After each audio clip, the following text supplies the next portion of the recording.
The world will tell us what love is. Love is acceptance. Love is toleration. Love is you just love people. I love them. So I accept them for who they are, what they do, how they act, how they speak. Because if I don't, then that's not very loving. Right? Christians, we get accused of that often. You better accept those people for who they are. If you don't, you're not really loving. And Christians are supposed to be loving. Christians are supposed to be the most loving people in the world. And you said that person was wrong. How dare you? That's not love. That's what the world's told us. The world's told us that's what love is.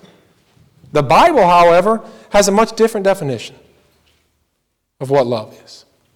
Look at Mark. Look at Mark chapter 10. Perhaps you know this account, of course. It is of the rich young ruler. And beginning in verse 17, you could read through it there. Of course, this rich young ruler comes to Christ, and he says, "What must I do to be saved? To inherit eternal life," he says. "What must I do to inherit eternal life?" And Christ responds, "Well, keep the commandments." Gives him another list of things. And of course, this guy, man, he's excited. "Lord, I've done those. Since my youth, I've done those. I've done those a long time. I'm doing good. Look at this. Look how good I'm doing. I've kept those commandments. I've followed the law." But what does Christ say? Notice there in verse 21. Key point here. It says, "And then Jesus, looking at him, loved him and said, 'One thing thou lack, go your way, sell whatever you have and give to the poor, and you'll have treasure in heaven. And come take up your cross and follow me.'" And of course, what does the next verse say? The man went away sorrowful, for he had great possessions. What did Christ do there? Was he mean? Was he hateful? Well, the Bible tells us that he looked upon him and he loved him. And then what do?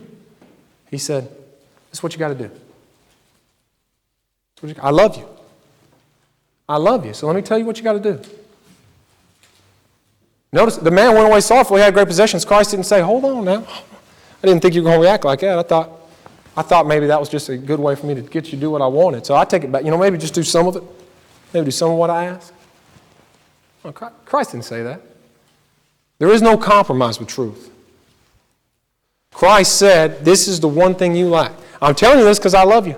I love you. And this is me telling you what you got to do." And the man said, "You know what? I don't want any part of that." Did the man love God? Did he love Christ? Sure didn't seem that way. Because love is a whole lot more than just saying it. It's a whole lot more than just saying it. Husbands and wives, they understand that. Love is a whole lot more than just saying it. It's not what that means. A relationship between a child and a mother or a father, it's more than just saying it. It's not what love is.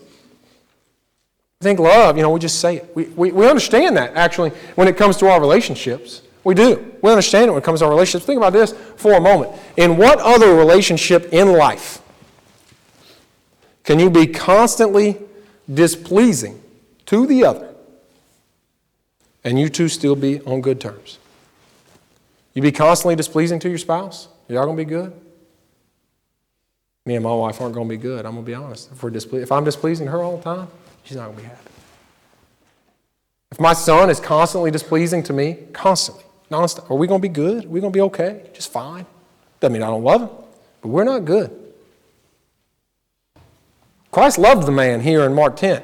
Loved him. We have record of it saying so. But he didn't say, "Hey man, great job. Been keeping the law, following the commandments. You got nothing to worry about." No, he said, "Look, I love you. So let me be honest with you. This is what it's going to do. This is what you got to do."